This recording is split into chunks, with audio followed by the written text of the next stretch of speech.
In the last video, we talked about dimensionality reduction for the purpose of compressing the data. In this video, I'd like to tell you about a second application of dimensionality reduction, and that is to visualize the data. For a lot of machine learning applications, it really helps us to develop effective learning algorithms if we can understand our data better, if we have some way of visualizing the data better. And so dimensionality reduction offers us often another useful tool to do so. Let's start with an example. Let's say we've collected a large data set of many statistics and facts about different countries around the world. So maybe the first feature X1 is the country's GDP, or the gross domestic product. X2 is the per capita, meaning the per person GDP. X3, human development index, life expectancy. X5, X6, and so on. And we may have a huge data set like this with, maybe 50 features for every country, and we may have a huge set of countries. So is there something that we can do to try to understand our data better? So given this huge table of numbers, how do you visualize this data? If you have 50 features, it's very difficult to plot 50-dimensional data. So what is a good way to examine this data? Using dimensionality reduction, what we can do is, instead of having each country represented by this feature vector xi, which is 50-dimensional, so instead of, say, having a country like Canada, instead of having 50 numbers to represent the features of Canada, let's say we can come up with a different feature representation that is these z vectors that is in R2. If that's the case, if we can have just a pair of numbers, z1 and z2, that somehow summarizes my 50 numbers, maybe what we can do is then plot these countries in R2 and use that to try to understand the space and these sorts of features of different countries a little bit better.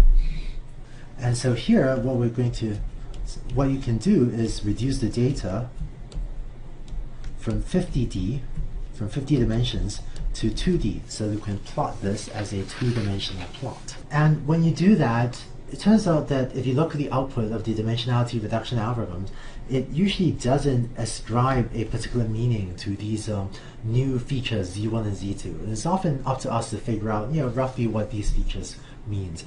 But if you plot what these features, here's what you might find. So here, every country is represented by a point Zi, which is in R2. And so each of those dots in this figure represents a country. And so here's Z1 and here's Z2.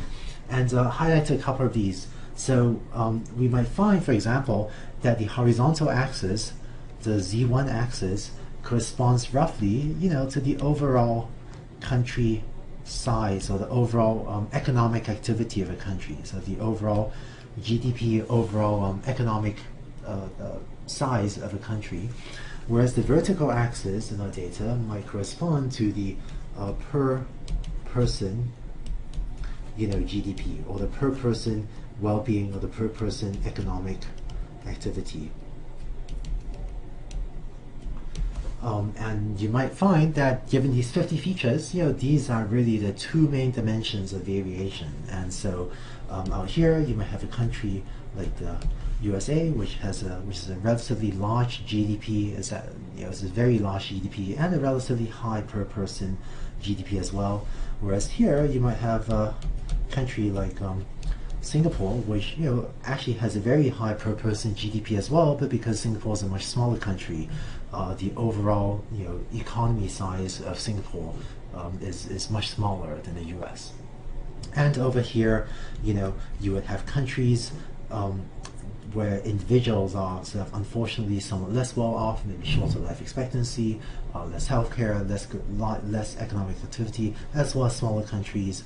Whereas a point like this would correspond to a country that has a substantial amount of economic activity, but where individuals tend to be somewhat less well off. But so you might find that the axes Z1 and Z2 can help you to more succinctly capture really what are the two main dimensions of variations amongst different countries, such as the overall economic activity of a country reflected by the size of the country's overall economy, as well as the per person individual well-being measured by per person GDP, per person healthcare, and things like that.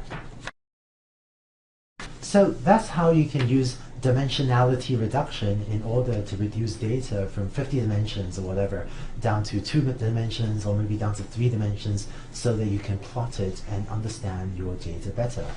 In the next video, we'll start to develop a specific algorithm called PCA, or Principal Components Analysis, which will allow us to do this and also do the earlier application I talked about of compressing the data.